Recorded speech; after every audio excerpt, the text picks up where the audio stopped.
What do we get if we add up a bunch of perfect squares? Say the first k perfect squares. What I'm asking for is a formula for this sum. The sum of n squared as n goes from 1 to k, right? So 1 squared plus 2 squared plus 3 squared plus dot dot dot, right? And so on until I get to k squared. What do I get if I add up the first k perfect squares? Quite shockingly, the resulting formula ends up looking really nice. This ends up being equal to k times k plus 1 times 2k plus 1 all over 6. Really? Well, we can try it for some specific value, right? What if I do the sum n goes from 1 to 4 of n squared? That's 1 squared plus 2 squared plus 3 squared plus 4 squared. That's 1 plus 4 plus 9 plus 16. 4 and 16 make 20. 1 and 9 make 10. 20 plus 10 is 30. So the sum of the first 4 perfect squares is 30. Is that really what this formula is giving?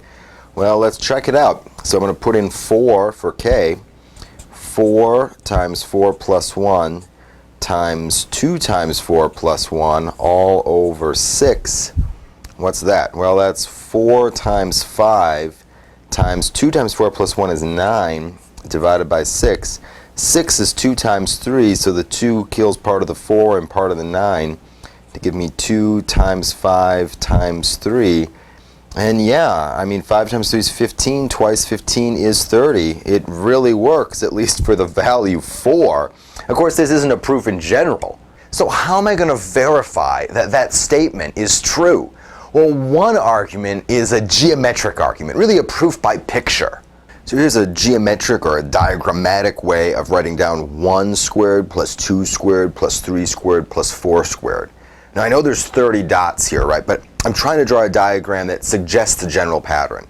Okay, so let's try to add up these 4 numbers. I'm going to use this device here. What is this? Well, what I've done here is I've taken 3 copies of these k squares. Right? So here's 1 squared plus 2 squared plus 3 squared plus 4 squared. Here's another 1 squared plus 2 squared plus 3 squared plus 4 squared. And then in the middle, I've sort of mixed it up a bit. I've taken the lower left-hand corner dot, which is red, and I've lined them up vertically here. I've taken the next sort of 3 long L shape, which I've drawn in blue here, and I've straightened them out and placed those 3 here. I've taken the 2 5 long orange L's and straightened them out here. And then here at the top, I've got 1 long brown L comprised of 7 dots, and I've straightened that out right here at the top. So what's happened here, right? I've taken 3 copies of my sums of squares, right? So I've got 3 copies of all these squares. One set is down here, one set's down here, and the other set is mixed in the middle. And now I can figure out how big of a rectangle this is. Well, the bottom here, this is a k by k square, and these are built out of the corners. They're just 1 dot. So this whole bottom side is made up of 2k plus 1 dots, k plus 1 plus k, or 2k plus 1. What about along the other side? Well, along the other side, I've got 1 dot plus 2 dots plus 3 dots plus 4 dots. And of course, this is just a specific picture. So in general, it'd be 1 plus 2 plus 3 plus 4 plus that until I get to k. Right? So I have to figure out how tall this rectangle is. But I, in fact, know a formula for 1 plus 2 plus 3 plus 4 up through k. Right? We figured that out already. It's k times k plus 1 over 2. So I've taken 3 copies and built them into a rectangle whose base is 2k plus 1, and which is k times k plus 1 over 2 tall.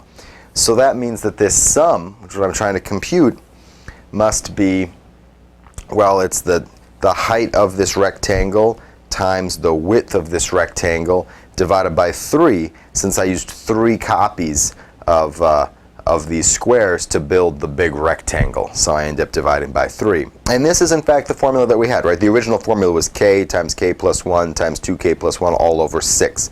But that's just a rearranged version of this formula. There are other geometric arguments as well, other proofs by picture that you could give. And there are other geometric arguments too.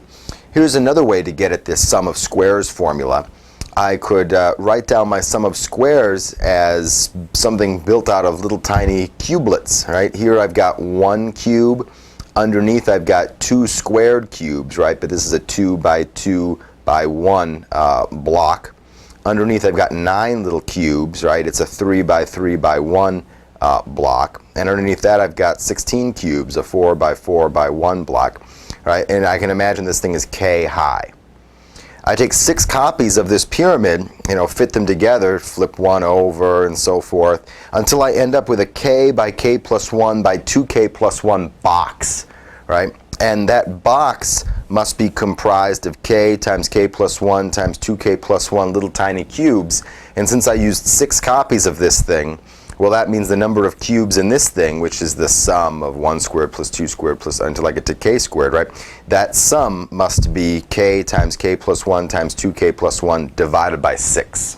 Now here, we've given geometric arguments for this particular sum, but in the future we're also going to see some algebraic arguments, right? But we're going to wait on those a little bit. For the time being, this particular equality will be very helpful when we start doing some calculations of Riemann sums.